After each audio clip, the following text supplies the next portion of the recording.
You're listening to a podcast from The Word. Well, I got up this morning and I followed that link you sent me, and I found myself watching the first part of the Madness documentary on bt.com, and I'm very glad I did. It was absolutely extraordinary. Fantastic, isn't it? I think the first part's called Before We Was We or something like that. Yeah, it's based on the book that they brought out. Oh, I see. Okay. Yeah. And so it's about before they became Madness, you know, that they're kind of, they're fairly rackety childhoods, I think it's fair to say, all in very different ways. It's absolutely, I mean, I knew some of it, but I didn't know all of it. And the interesting thing is that out of the seven, and they interview all seven, unlike the recent reunion program, which only had, I think, 4 of them, they have all 7. And out of those 7, only 1 comes from a family where the mum and dad have stayed together and it's a kind of, you know, standard kind of stable background. The other 6 come from really complicated backgrounds. I mean, but Mike Parsons brought up by his mum, isn't he? And he's involved in a certain amount of petty crime, I think. No, more than petty. Oh, yeah. He goes to prison at one point, but go on. Okay. Yeah. Lee Thompson's dad is a crook. Yeah, absolutely. His advice to him is he's only got one bit of advice, is do it at night, do it alone. Yeah. Thanks, Dad. Thanks for that. He spends a lot of time in prison. And I think Thompson goes to some kind of borstal at one point. Yeah, he does. Yeah, a preschool or whatever. So that's 2 of them. Chrissy Boy Foreman's just brought up by his parents, split up, and he's brought up by his dad. Unusual, actually. Suggs' dad was a heroin addict. I didn't know any of that. A heroin addict. He left when he was about 2. Yeah, he was 2. He never knew. Yeah, and there's this amazing thing. His mum was a jazz singer. He says that aged about, I'm guessing probably about 8 or 9, he used to go down from Islington, down into Soho, and go and knock on the doors of the jazz clubs where his mum was working as a singer to try and get 10 pence for his dinner. I mean, my God. And then social services were called in, and he was eventually sent away to stay with an aunt, wasn't he, in Wales? I mean, so that's an extraordinary story. Woody's dad... Woody's dad's a photographer. Yeah, and he was brought up by his dad, actually. Because they then split up, don't they? And he clearly kind of descends from a fairly, I wouldn't say comfortable, but slightly polished middle-class background into a very difficult school, isn't he? You know, so that's right. So that's how they all meet, really, that they the kind of bohemian bit and the kind of semi-criminal bit. Yeah. And then meets up. Chaz's dad, I can't remember what he did for a living now, but he worked abroad. He was just away all the time. So he's kind of brought up by his mum. And the only one is from the kind of the conventional family is Bedders. Dad worked in Fleet Street, I think. And but it's just amazing. And then so they meet up. They're all they're almost kind of feral, don't you think? They're kind of, they're no one's looking after them. And so they're going out really young, forming these gangs, going off and playing in what are effectively old bomb sites, aren't they? Yeah. Playing in broken cars. And then they get into nicking things. They start nicking, I don't know, it's records, and then it's they start doing phone boxes, and they start doing I think it's fruit machines or something, isn't it? Just nicking money. Laundrette machines, that's right. And then they graduate to stealing from the freight trains. And there's the North London line goes to Islington. It must have been that train. And they would get to the point where the trains are Camden Town, isn't it? Camden Town. Jump on and then hurl off onto the side of the track anything they could find. At one point, they steal an outboard motor, don't they? And they just think, what do we do with this? You know, it's incredible. They're stealing records, stealing scooters. They are the idle hands for which the devil makes work. Undoubtedly, it's just an extraordinary story of the kind of childhood you could still have in London. And when are we talking about? I suppose the late 60s, the early 70s. And that's what the gang comes out. They have a mutual friend out there, and they kind of think, well, look, we're all hanging around together, nicking things and doing bad stuff. But we're all interested in ska music. We're all interested in music generally. And why don't we try and form a band? And that's how it all happens, isn't it? It's a new kind of gang. It's the same people, but just doing something different. Well, it's really good. And we do recommend it, don't we? And also the stuff about the music is really interesting. The stuff that influences them. You know, Peter Gabriel, they saw him in a concert on a wire, which inspires Tomo in the video, doesn't it? When he flies around with playing his sax. Alex Harvey, major part of it, and Ian Dury. It's terrific. But also, they were kind of unknown probably in 77, weren't they? And then by 1981, they'd issued a feature film, an actual feature film about their story called Take It or Leave It, which I saw at the time, haven't seen since. But it just gives you the idea of just how fast their ascent was in that period. You know, they were the nation's sweethearts, weren't they? Were. And they become really cuddly really quickly. Yeah. And none of this you knew about, did you? Really? Well, you got the impression something might have been going on, but there's none of the details. I'll tell you the really interesting thing for me was that Chaz Smash's his dad worked in the oil business and was stationed all over the world in wherever there was oil. And so at one point he's probably about 11 years old and he goes out to Iraq just lives in the kind of European club, you know, which has the swimming pools, Coca-Cola and so forth. Doesn't go to school while he's there, you know, just lives as the privileged son of kind of visiting European workers. Yeah.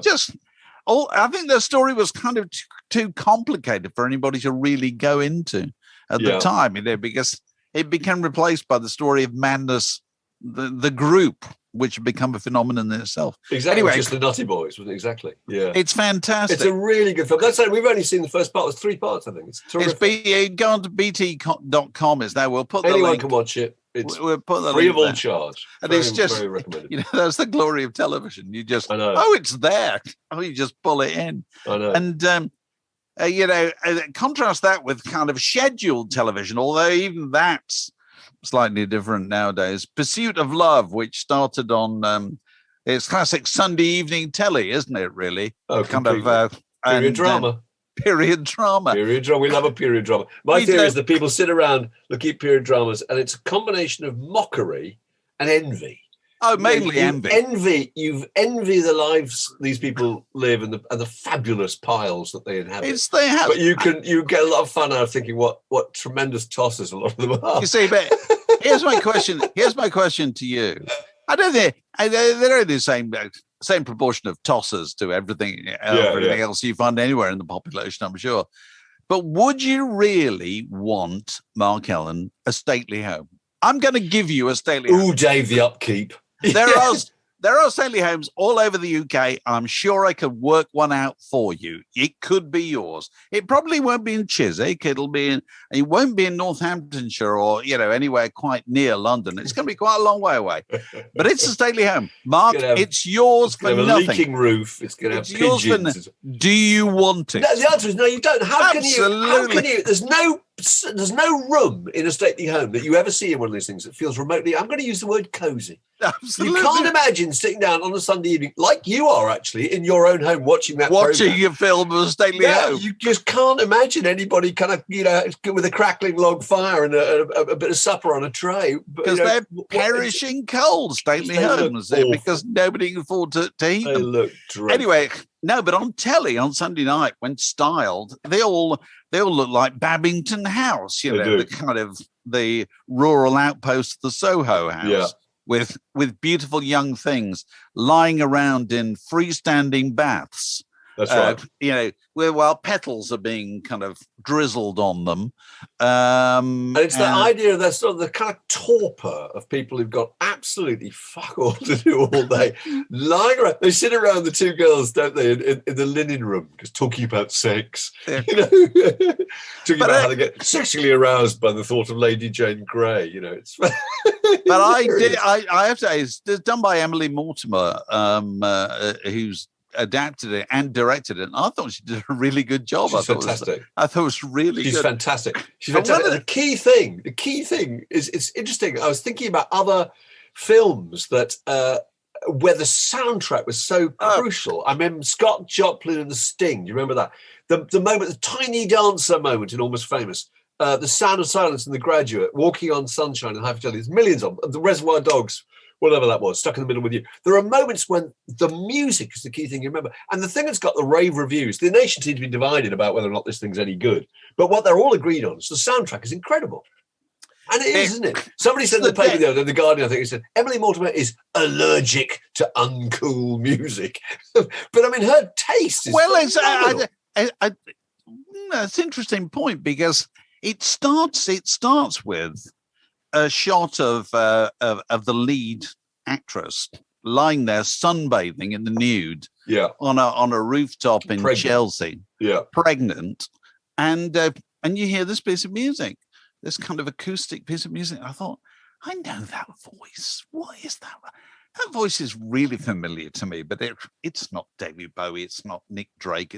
But it's clearly something kind of from the 70s. And it's only after a while I realized it's Pete Townsend singing Blue, Red and Grey from The Who by Numbers. The Who by Numbers, which is a really unusual choice, isn't it? Because if you get really the Who, you'd have Roger Daltrey, you know. It's really unusual choice.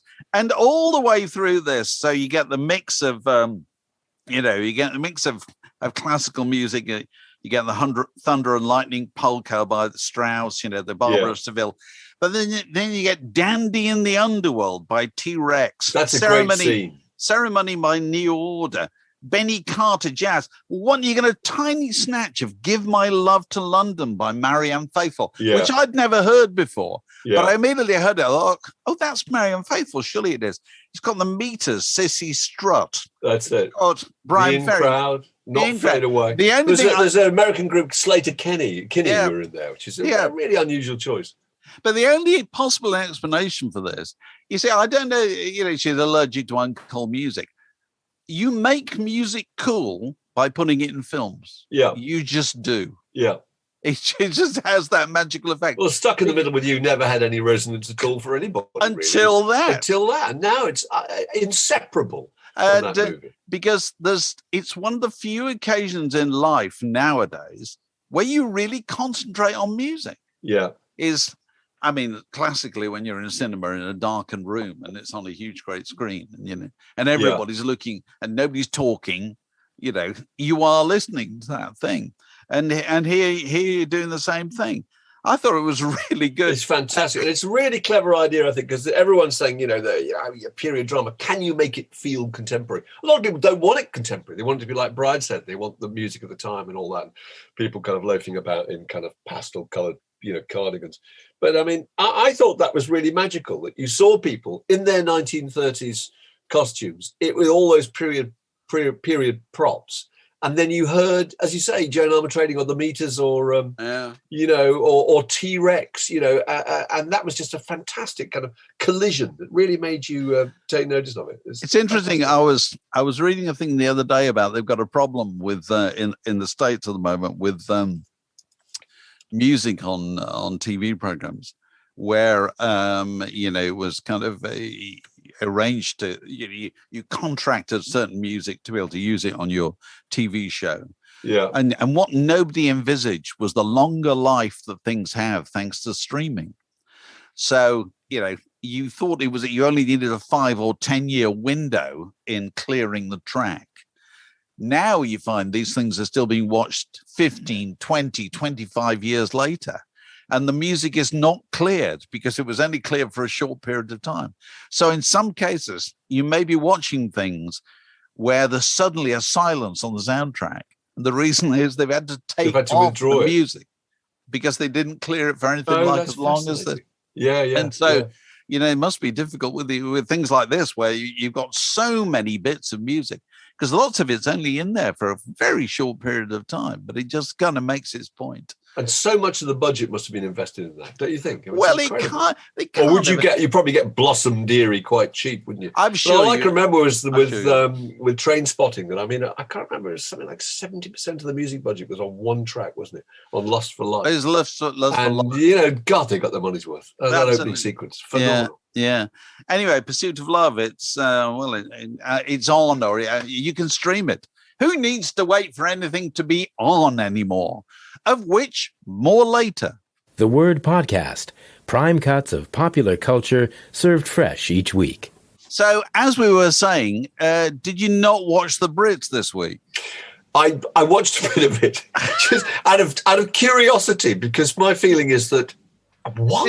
Did you watch it live? Did you watch it live? I did. I watched a little bit live. I was thinking, why would anybody want to watch the Brits anymore? I really don't know. 2.9 million people did, which they were clearly is terrible when you consider it used to be what 9, it used to be. Was it 9 or 10? It was something like that. But I thought to myself, what kind of goons? 2.9 million of them actually sat down and made an appointment and watched the Brits. Well, clearly you were one of them, Mark. Well, very little of it. I was just mild curiosity. Because I can't help but feel with all these things, well, lots of things actually, but one is why waste 2.5 hours or whatever it is of your life that you're never going to get back again, when you could let someone else do the work for you, which is you wake up the next morning and anything interesting, remotely interesting that's happened will be on a little YouTube link and you can watch it. Do you know why? Because here's the truth. Because nowadays, you never miss anything because the internet is watching it for you. Yeah. The internet watches absolutely everything in the world, sorts out the three things that are memorable and makes sure they're pushed towards you. You never miss anything. Anyway, from your brief viewing of it, were there any highlights? I would say none at all. A great sea shanty moment. I don't think there were. Genuinely would. But then when you look back on it over the years, it's the things that went wrong. You don't remember any speeches. You remember the old musical moment, don't you? Yeah. But you don't remember. You remember Sam Fox and Mick Fleetwood. You remember KLF and the Sheep. You remember Jarvis Cocker and his bottom. And his bottom. I mean, those are the only things you really remember. That's what you're waiting for. You're not waiting particularly for a performance, and also the range was so narrow. They were all basically pop stars. There were none of those kind of. There's no kind of rock and roll element to it at all. No, I didn't rate it. Yeah, but don't you think it's part of a wider thing, which is whether the awards show in the days of of media as we have it nowadays, because all this stuff, it didn't used to be like this, because the Brits, I think I probably went to the first one. Yeah. It wasn't even televised at first, And if you go back in the history of the Oscars, that certainly wasn't televised, at first. It just, over a period of time, they grew more and more to fulfill the requirements of broadcast television. Yeah. Because what they wanted was a shop window for their products. Here are our new films. Here are our records of the year, whatever it is. And we will do whatever is required to get the television interested and to provide television with what it wants. And what television wants is a succession of beautifully dressed, really famous people. So what happens is that you get, more and more awards are created in order to get those particular beautifully dressed, very famous people to be there, and you've developed all this for television. And suddenly in the year 2021, you think, television? What's that all about? Why would you go to all that trouble for television, for God's sake? Because I was thinking, if you wanted to draw something to the attention of 15-year-olds in Britain, if you wanted to hide it from them, actually, the best place to put it is on broadcast television. Because they literally never watch it. Never. They don't have a television. Not in a million years. Never in a million years. And so, it's completely sort of barking up the wrong tree. And so the Oscars, bit similar, which took place a few weeks ago, the numbers have gone down over the years just steadily. They've kind of halved, the viewing figures. And I think it was... Well, it dropped to 58% of what it was last year. I mean, last year was very good, and it was, I think it was COVID and all that. It was 58% of that, which is so few. What was the figure in America? It was 9.8 million. That's nothing. Well, I thought the same thing. It's nothing. Which is 9.8 million people must be asleep in front of their television if they haven't bothered to kind of switch over. It's a brilliant image. That's really funny. I mean, they are the people who, they're clearly not the people. There are certain people who have the telly on all the time, don't they? Yeah. And they watch whatever happens to be on between 8 and 11 every night, and they probably watch on the main channels. Yeah. Those are not the people that the Oscars want to reach. Those are not the people that the Brits want to reach at all. They want to reach people who are active. They want to reach people who are buyers, people who go out, go to see films, buy records or stream records or whatever. They're active people. They're not people just watching it because it happens to come on after Coronation Street, which is kind of what you're stuck with in broadcast television. But also, do you think those kind of people, do you think they care about being particularly up to speed with what's going on? Because I don't think that matters anymore. I don't feel that remotely. I can't wait to watch Nomad land because I love Frances McDormand. I love watching everything she's in, and I'm going to see it at some stage. I'm not in a tearing rush. It's not going to go away. It's not that you have to see this film all at the same time and all have an opinion about it. You and I have had this conversation a million times about things like Breaking Bad. It took me 10 years to see Breaking Bad. You still haven't seen it, but you will do one day. I will do it. You'll love it. It just doesn't matter. So I think the whole point of the topicality of stuff is... It relates to what we were talking about last week. I said that, one of the things that is always overrated is the new album. Yeah. And it is, because the thing that's overrated is newness. Yeah. It's the idea that whatever is new is more exciting than what was there before. No, it's not. We've now got so much stuff. Yeah. There's absolutely tons of stuff that we've never used, we've never accessed, because the valuable thing in the whole equation is not the stuff, it's our attention. Yeah. That's the thing that matters. It's not the fact that they've come along with something new. It's whether we can be bothered, to access to that rather than this, that, or the other. And I've got a problem with things like the Oscars that I'm not sure if they represent a broad enough landscape of movies. Only 7 comedies have ever won the Best Picture award. Well, yeah, that's kind of the nature of voting, isn't it, really? It's kind of another thing that's always overrated. Actually, I'm going to add this to my list of overrated things. Go on. Serious drama is always overrated, because seriousness is the thing that people like to see, like to associate themselves completely with. And felicity and comedy are by the same measure underrated, don't you think? The value of it, which is the idea that comedy is somehow easy to do and Daniel Day-Lewis is really difficult, is preposterous. Daniel Day-Lewis, he's very good. Has he ever made you laugh once, Mark? No. There you go. Well, Last of the Mohicans is not a comedy, though. I'm sorry. My left foot. Has John Wayne made you laugh? Occasionally. No. I don't think Daniel Day-Lewis has ever made you laugh once. I challenge him to. But if you think the best, Amadeus, The Shape of Water, Birdman, and Argo all won Best Picture. Oh God, Argo's terrible. Isn't that amazing? And yet, Groundhog Day or Bridesmaids or The Producers or When Harry Met Sally, Big Lebowski, none of Withnail, none of those. Actually, you mentioned The Producers. That's the thing I ended up watching half an hour of this week. What do you think? It's on Netflix. No, still good? It's not. Hang on a second. It's not the Gene Wilder, the kind of original. Oh right, the Mel Brooks. Because they made a stage musical of it, didn't they? Which hugely successful stage musical, and they made a film based on the stage musical, which is I think on Netflix. If not, it's on Amazon Prime, and it stars 2 of my favorite people, Matthew Broderick. In the Gene Wilder part, and the great Nathan Lane in the part. Who played that part? Was it Zero Mostel? Zero Mostel. Max Bialystock. Bialystock and Bloom. Well, there you go. So Bialystock is played by the great Nathan Lane, who I absolutely love. Yeah. And it's on Netflix, and I thoroughly enjoyed it. It was really good. It's a recent production. But it's really good. God, that rare thing, a remake that's any good. Oh, there you go. Amazing. So you've got a story about Bob Dylan. Oh, well, I just particularly like this. And I think it's worth anybody investigating if you're remotely interested in Dylan. It's a piece it's been posted by Harper's Magazine.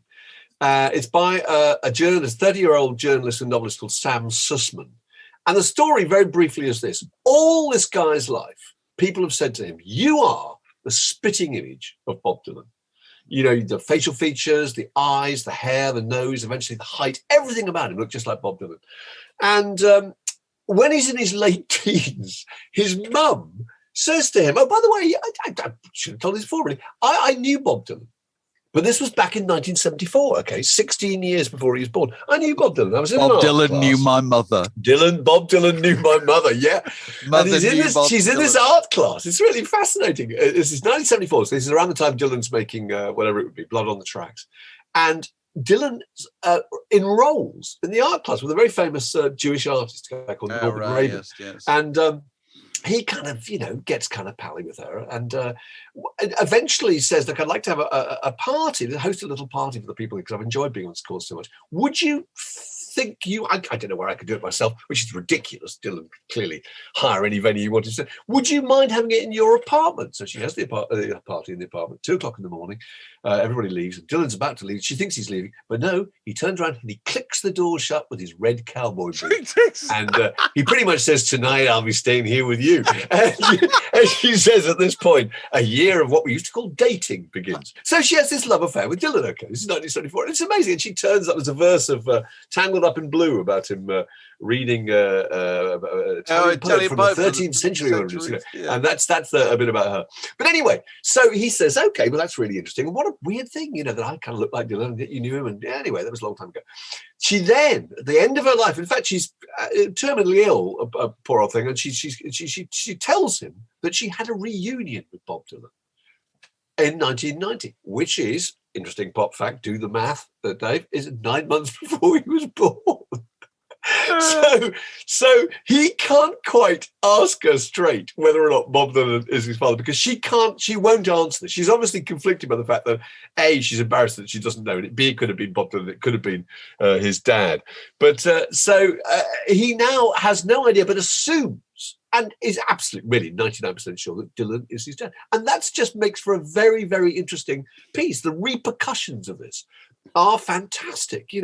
Does he therefore have a kind of God-given creative talent as a novelist because he's a blood relative of Dylan's? He's kind of obsessed by all this. And also the fact that so many of these people could be his relatives. The Dylan has between 9 and 10 children is the basic estimate. Yeah, he's got 4 with Sarah. He had a girl called Desiree with Caroline Dennis, and I think he's got a daughter supposedly called Norette with Clyde E. King. So he's thinking he's got all these people who could be his relatives, but of course there's no way of finding out. The only way you can find out is to get kind of DNA confirmation, and the only way that would happen is if Bob Dylan agreed to do it. What are the chances of that? Not very high. No. But it's a fantastic story. I really recommend. We'll post it actually. It's very odd, isn't it? Because if you found out you're Bob Dylan's child, you might want to keep it to yourself, really, because the problem is you spend your rest of your life being a footnote in somebody else's life. Yeah. Well, that's true, because that's all anyone would ever say about you. And Sam? If he's written a novel, as he has, probably more than one, and you got a literary agent, and literary agent gets a million submissions for novels every day and doesn't take any notice of any of them. But if you say, "Oh, by the way, I'm Bob Dylan's son," suddenly the phone is melting. Suddenly, you're going to have $1 million advance. I know. Not a problem at all. I know. And so you'll then get a huge amount of people looking at your book, and probably 88% of them being massively disappointed that it doesn't read like the lyrics of Sad-Eyed Lady of the Lowlands. So you're not going to win, Well, you ought to take this opportunity now to just make clear that Mark Allen is not Paul McCartney's son. And you're in no way related to Robert Palmer. This is a junction in the word podcast. It separates that bit from this next bit. So we're joined by Alex Gold. Alex, you're wearing your usual quota of ladies' clothing. Is that right? What are you wearing? Well, okay, so at the moment I'm in my parents' house in deepest Warwickshire, and downstairs is the room I grew up in. And over the years, I haven't had much time up here, so I've taken this time to sort out a load of stuff in my old room. There's loads of clothes that have been just piled up in a cupboard for years and years and years and years and years that I'm gradually going through.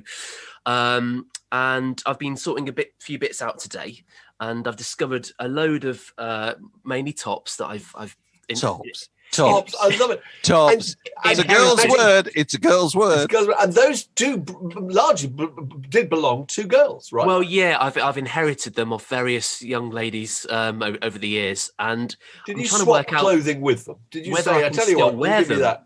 Yeah. So this garment I found out, I just put this on to see if I could still get away with wearing it.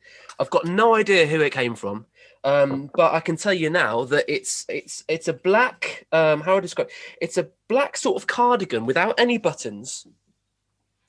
And if you can see here, obviously, if you listen to the audio pod, you won't be able to see. Nice detail. It's see-through.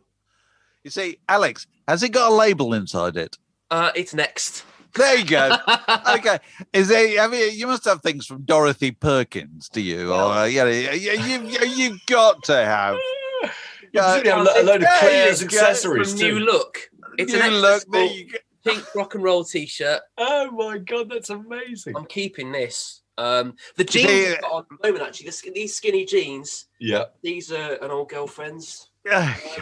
You see, I've taken the mickey out of Mark Kellen in the past for buying clothes at Zara, which I always think as a women's outfitters, but men's department as well, isn't it, Mark? No, I think I only buy because I think it suits tall people. All right. I think probably that's my excuse. Be no interest to me at all. Yeah. I've hit a turning point because I'm going through these clothes and wondering if I've reached the point where I can no longer reasonably get away with wearing these anymore, and I think I might have, and that worries me. No, don't worry, Alex. You got a while to go before you look wrong in a pink New Look top. top. I've always thought the word top. It ought to have the letter S in it. Yes, it ought to be TSOP. TSOP. Top. While we're talking about ladies' clothing, here's an experiment you can try in real life, Alex. Okay. You got your mother there. You got your sister there. When you see them later today, get them to describe an item of clothing that they've worn, possibly for a wedding or something like that. And I guarantee you, Alex, they will not just tell you about it, they will draw it on themselves. Oh, interesting. They will go, and it kind of went out there, and then it kind of came down there. That's a completely female trait in my experience. It's always, I always observe my wife and daughters and granddaughters or whatever. When anybody's talking about clothing, there will always be a certain amount. It's just that from spending more time, and I don't mean this unkind, but it's from spending more time in front of mirrors. Possibly, because I don't think blokes spend vast amounts of time just say, I'll put that shirt on, bung it on. But I think it's also male clothing tends to be a standard shape, doesn't it? So a jacket is a jacket, and a pair of trousers is a pair of trousers. Yeah. Whereas women's clothing will be more varied, I suppose. I would suggest that is a trait exhibited by both females and effete indie boys. Oh, there you go. Oh, okay. So the next section of the pod, before we get to any other business, I just want to talk about it. I call it "Never mind the quality, feel the length," because normally we're quite militant on this podcast about the fact that everything's too long, aren't we? Really? Yeah, we are. The TV programs go on too long. Yeah, books are too long. Everything needs editing. But there are exceptions. Which is pretty rich coming from two guys who kind of pontificate for hours every Sunday morning and never bother to snip anything out. That's true. True. Dear. Anyway, carrying on. There's three things that I've enjoyed recently. One is I watched for the second time The Irishman, the Scorsese film, which came out, I don't know, 6 months ago or whatever. The first time I watched it, I thought it was a bit too long. But so 6 months later, I watched it again. And this time I enjoyed it a lot more. It's 209 minutes long. Have you seen it, Mark? You must have seen it. And I suppose it was difficult because I was watching my wife and she didn't really enjoy the ultra-violence. And I kind of wished I'd been watching it on my own, really. No disrespect to her. But go back and watch it on your own and you'll enjoy it. Because also you'll know it's 209 minutes long. So you're not going, shouldn't something be happening by now? Or, shouldn't we be moving towards the climax of the film or something? And the other thing is, I finished last night. I finished Vikram Seth's A Suitable Boy, which is a brick-like tome, 1,474 pages long. And do you know what I was just thinking now when I was waiting to start recording? I think I might read it again. Good because once you've read it, you kind of know what the rhythm of it is, and so you feel if you started it again, you would possibly enjoy it more. Yeah. And, it's a bit like The Irishman. And the other thing I was playing yesterday is The Grateful Dead. This is a CD called Grey Folded, which is a 2-CD set put together by a man called John Oswald in the 90s. And John Oswald specializes in a technique called plunderphonics, where he takes old recordings and does things with them. And the Grateful Dead gave him 100 performances, live performances, of their highly abstract, psychedelic, instrumental Dark Star. 100 performances done over a period of over 20 years, and said, see what you can make of those. And so he made 2 versions, one of which is 59 minutes, 59 seconds. And the other one's not quite as long on the 2 CDs. And it is the epitome of aimless noodling. But once you know it's aimless noodling, and you're completely attuned to the fact it's aimless noodling, you don't want it to stop. You quite enjoy it. Yeah, absolutely. You know what I mean? You feel that sort of time stood still, that you've just entered this world. And I played it. I played it a couple of times over the last few days and thoroughly enjoyed it. So, there are certain things that have a pace to them. I saw Lawrence of Arabia again recently. And Lawrence of Arabia is good. I can't remember how long it is, but it has an intermission. That's how long it is. It has an overture, I think, at the beginning of it. Anyway, carry on. Yeah. And I remember thinking that's a long film, and you didn't want it to be any shorter. It wasn't one of those things where you look at some films from the early 70s, particularly kind of 2001 Midnight Cowboy, all those kinds. You just wish there were an hour locked out of them. But Lawrence of Arabia is fantastic. It's the pace, it's the heat, it's being out in the desert. There's that. If you made it any shorter, that whole sequence with the mirage. Do you remember where it just films it and you see him coming out, from the desert? You couldn't have it in the film. You couldn't have it because it's in the meter of the film. Absolutely. Whereas around it, not long after, he made Dr. Zhivago, which I saw again recently, which is very long and not very good, actually. So, really? Was it disappointing? I thought it was really poor. Whereas Lawrence of Arabia is Julie Christie. Let's be honest. Absolutely. Lawrence of Arabia is still a really good film. That's a pretty cliched thing to say. Lawrence of Arabia is still a really good film. Okay. More piercing insights next week. Yeah. Classic quote there from the Word Podcast. Let's stick that on the posters, Dad. Let's stick that on the DVDs. So if anybody else has got any suggestions for, things that, never mind the quality, feel the length, get in touch with us. Let us know. I think we're going to be marking Bob Dylan's birthday. Is it next week? I think we're doing it. It's next week. It's on Tuesday next week, I think. So week after, very soon. Okay, we'll get it in there.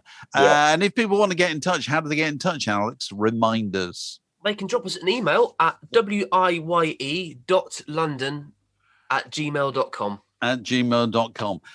What else we got going on? We're still doing Word in Your Attics and so forth. We recorded one on last week. It hasn't gone out yet, I don't think, with Robin Denslow, who was the kind of really good veteran folk and rock war stories. And let me tell you, his story of his first ever interview is the best story I've ever heard of a first interview, because it's all been downhill from there on. And the person he does it with is so stellar. You just cannot believe it. It's for his university newspaper. It's the whole podcast is brilliant. It's really good.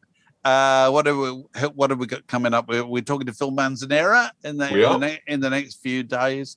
We got our Word in Your Park is taking place on July the 17th. And we've announced that the first guest joining us on that afternoon will be Gary Crowley. Make sure you get your tickets. How should people do that, Alex? Anything we need to tell people? So we'll be putting a link in the show notes here, but you can also go to wiye.london.com, and there is a ticket widget on the homepage of the website, which is really handy. Okay, well, that's about it. I suppose Alex is just going to go off and slip into a house coat and get me suspenders on. Get your mini skirt, your boob tube. This is excellent. Go on. What are you going to say? Something? I was going to say we've got some new patrons. Oh, okay. Go on. The heels will have to wait. Okay. Alex wafting around the house in a negligee. Go to the door when the milkman comes. Careful, Dave. You'll never be able to unimagine that one. No, I can't get it out of my head, I must admit. Really, there's got to be a regular feature, I think, on the podcast. Powerful image. what Alex is wearing this week. Or indeed not wearing. Yeah. Go on. Righty-ho. We have, welcome aboard, Keith McDonald. Welcome, Bless Keith. him. Matthew North. Also, Matthew. Very good, Matthew. Excellent. Lars Anderson. Lars Anderson. It's a fine Welsh name. Sounds like he was once on the Kontiki. Excellent. And the following are annual patrons. If you right. annually, you get a 15% discount.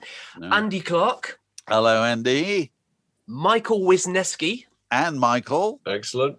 Robert Reed. Hello, Robert. Craig Thomas. Hello, Craig.